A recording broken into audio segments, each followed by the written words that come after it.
नमस्कार दोस्तों। कैसे हैं आप सब लोग। उम्मीद है आप सब अच्छे होंगे और अपनी तैयारी को बड़े बेहतरीन ढंग से कर रहे होंगे। आज हम आपके सामने लेकर आए हैं जो हमारी सीरीज चल रही है 25,000 क्वेश्चन की।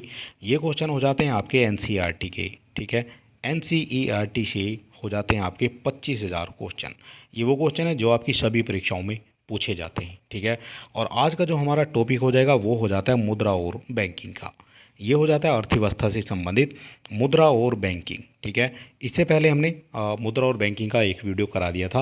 वो आपने नहीं देखा है तो आप हमारे चैनल पर विजिट करेंगे, वहाँ आपको मुद्रा और बैंकिंग से संबंधित वीडियो मिल जाएगा। बाकी वीडियो भी मिल जाएंगे, अर्थव्यवस्था के हैं, कंप्यूटर के हैं, जीव विज्ञान के हैं, साइंस के हैं, और आपको मिल जाएंगे वहाँ पर देखने को हिस्ट्री के भी और भूगोल के भी। ठीक है, तो सभी तरह के जो है वीडियो आपको मिल जाएंगे। और ये 25,000 क्वेश्चन की जो है सीरीज चल रही है। तो चलिए देर बिल्कुल नहीं करेंगे, शुरू करेंगे आज का हमारा इंपॉर्टेंट वीडियो। ये हो जाता है 25,000 क्वेश्चन। और वीडियो शुरू करने से पहले अगर अभी तक आपने हमारे चैनल को सब्सक्राइब नहीं किया है तो आप सब्सक्राइब कर सकते हैं, वीडियो को अपने दोस्तों में भी शेयर कर सकते हैं। तो चलिए शुरू करेंगे पहले क्वेश्चन से। पहला क्वेश्चन हो जाता है हमारा, ग्रेशम का जो नियम है वो किससे संबंधित है। ग्रेशम का जो नियम है वो संबंधित हो जाता है मुद्रा के प्रचलन से। ठीक है, इंपॉर्टेंट हो जाएगा। ग्रेशम का नियम ये आपका मुद्रा के प्रचलन से संबंधित हो जाएगा। हवाला क्या है, तो विदेशी मुद्रा का जो विनिमय और अवैध कारोबार करते हैं उसको जो है हवाला कहा जाएगा। सरकार द्वारा पुरानी मुद्रा को समाप्त कर नई मुद्रा चलाना, ये कहा जाता है आपका विमुद्रीकरण।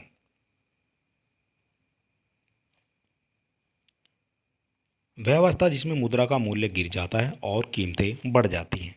वह अवस्था जिसमें मुद्रा का जो मूल्य वो गिर जाता है और कीमतें बढ़ जाती हैं उसको मुद्रास्फीति कहा जाता है। मुद्रास्फीति से बाजार की वस्तुएं ये जो है महंगी हो जाती है। मुद्रास्फीति से जो लाभान्वित होता है तो वो होता है ऋणी, जिसने जो है ऋण दे रखा है वो जो है मुद्रास्फीति से आ, लाभान्वित होता है। घाटे की वित्त अवस्था घाटे की वित्त व्यवस्था में व्यय और राजस्व का अंतर अतिरिक्त कागजी मुद्रा छापकर पाटते हैं। इस युक्ति का उद्देश्य आर्थिक विकास है, परंतु यह विफल हुई है तो इसमें कौन सी स्थिति उत्पन्न होगी, तो इससे हो जाएगी आपकी मुद्रास्फीति। वह वर्ग कौन सा है जिसको मुद्रास्फीति के कारण सबसे अधिक हानि होती है। सबसे अधिक हानि होती है आपकी लेनदार को। ठीक है, जिसने जो है ले रखा है ऋण, लेनदार जो होता है उसको जो है सबसे अधिक हानि होती है मुद्रास्फीति से।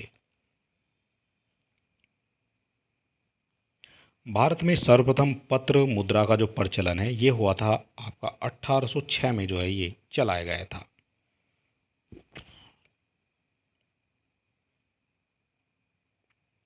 अगला क्वेश्चन है, भारत की विदेशी मुद्रा का सर्वाधिक भाग, तो ये हो जाता है पेट्रोलियम के आयात पर जो है खर्च होता है। भारत में मुद्रास्फीति मापी जाती है तो थोक मूल्य सूचकांक द्वारा मापी जाती है आपकी मुद्रास्फीति। मुद्रास्फीति की जो शून्य दर उस वर्ष में अवश्य मानी जाती है जब प्रत्येक वर्ष में प्रत्येक सप्ताह में मुद्रास्फीति की जो वार्षिक दर है वो शून्य हो जाती है। मुद्रास्फीति को स्थायी रूप से किस प्रकार नियंत्रित किया जा सकता है। किस प्रकार नियंत्रित किया जा सकता है, तो मुद्रा आपूर्ति को वृद्धि पर नियंत्रण करके जो है ये नियंत्रित किया जा सकता है। भारतीय मुद्रा को पूर्ण परिवर्तनीय बनाया गया है, तो ये बनाया गया है आपको 1993-94 में। गिल्ट एंड बाजार किससे संबंधित है। गिल्ट और बाजार, तो सोना चांदी और सराफा से संबंधित हो जाएगा गिल्ट एंड बाजार। भारत में आरबीआई की जो बैंक है वो हो जाता है एक केंद्रीय बैंक। ठीक है, इंपॉर्टेंट हो जाता है, आरबीआई बैंक जो है एक केंद्रीय बैंक हो जाता है। भारत का सबसे बड़ा बैंक, तो ये भारतीय रिजर्व बैंक ही हो जाएगा सबसे बड़ा बैंक। भारत में किसी बैंकों का बैंक कहा जाता है, जो बैंकों के ऊपर बैंक है तो वो हो जाता है आपका भारतीय रिजर्व बैंक। ठीक है, इसको बैंकों का बैंक कहा जाता है। बैंक की नई शाखाएं खोलने के लिए लाइसेंस जारी करता है तो वो करता है आपका आरबीआई। आरबीआई यानी reserve bank of India. RBI का जो मुख्यालय है वो हो जाता है आपका मुंबई में। भारत में करेंसी नोट जारी करता है तो वो भी करता है आपका आरबीआई यानी भारतीय रिजर्व बैंक। भारतीय रिजर्व बैंक का जो लेखा वर्ष है वो होता है आपका जुलाई से जून तक। ठीक है, आरबीआई को जो लेखा वर्ष है वो जुलाई से जून तक होता है।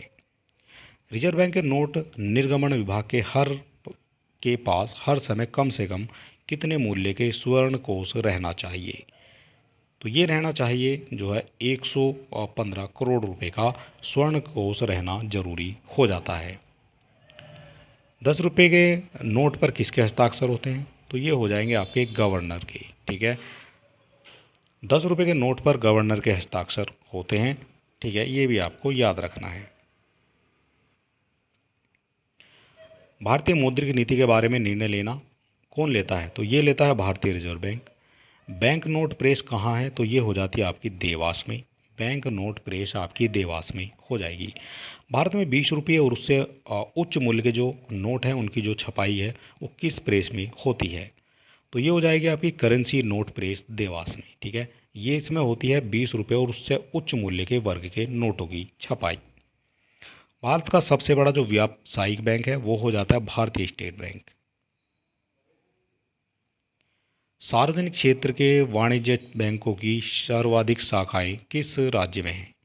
सर्वाधिक जो शाखाएं हैं वो हैं आपकी उत्तर प्रदेश में। ठीक है, वाणिज्य बैंकों की सर्वाधिक शाखाएं आपकी उत्तर प्रदेश में देखने को मिल जाएंगी। पंजाब नेशनल बैंक ये राष्ट्रीयकृत बैंक हो जाता है। किस देश में भारतीय बैंकों की सर्वाधिक शाखाएं कार्यरत हैं? तो ये हो जाती हैं आपकी यूके में। भारत में सर्वाधिक शाखाएं किस विदेशी बैंक की है? तो ये हो जाती है आपकी स्टैंडर्ड चार्टर्ड बैंक की। भारतीय स्टेट बैंक द्वारा देश में पहला तैरता हुआ एटीएम बनाया गया है। पहला हो जाता है तैरता हुआ एटीएम ये कोच्चि में। ग्रामीण विकास के लिए ऋण प्रदान करने वाला नाबार्ड है एक बैंक। नाबार्ड क्या हो जाएगा? तो नाबार्ड जो है एक बैंक हो जाएगा। राष्ट्रीय कृषि और ग्रामीण विकास बैंक की स्थापना किस पंचवर्षीय योजना में की गई है? राष्ट्रीय कृषि और ग्रामीण विकास बैंक की स्थापना तो ये की गई है 6ठी पंचवर्षीय योजना में। भारत में नए निजी बैंकों की स्थापना के लिए कितनी न्यूनतम चुकता पूंजी होना आवश्यक है? कितनी पूंजी होना आवश्यक हो जाती है? तो ये हो जाती है आपकी 200 करोड़। भारतीय यूनिट टेस्ट यानी यूटीआई की जो स्थापना है किस वर्ष की गई है? तो ये की गई है 1964 में। भारत की सबसे बड़ी म्यूचुअल फंड संस्था है तो ये हो जाती है आपकी यूटीआई। भारतीय जीवन बीमा निगम यानी एलआईसी की जो स्थापना है ये हो जाती है आपकी 1956 में।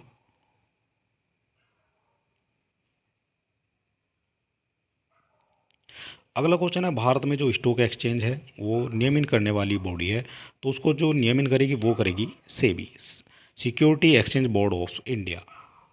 भारतीय प्रतिभूति एवं विनिमय बोर्ड की जो स्थापना है वो हो जाती है आपकी 1988 में, यानी सेबी की जो स्थापना है 1988 में हो जाती है।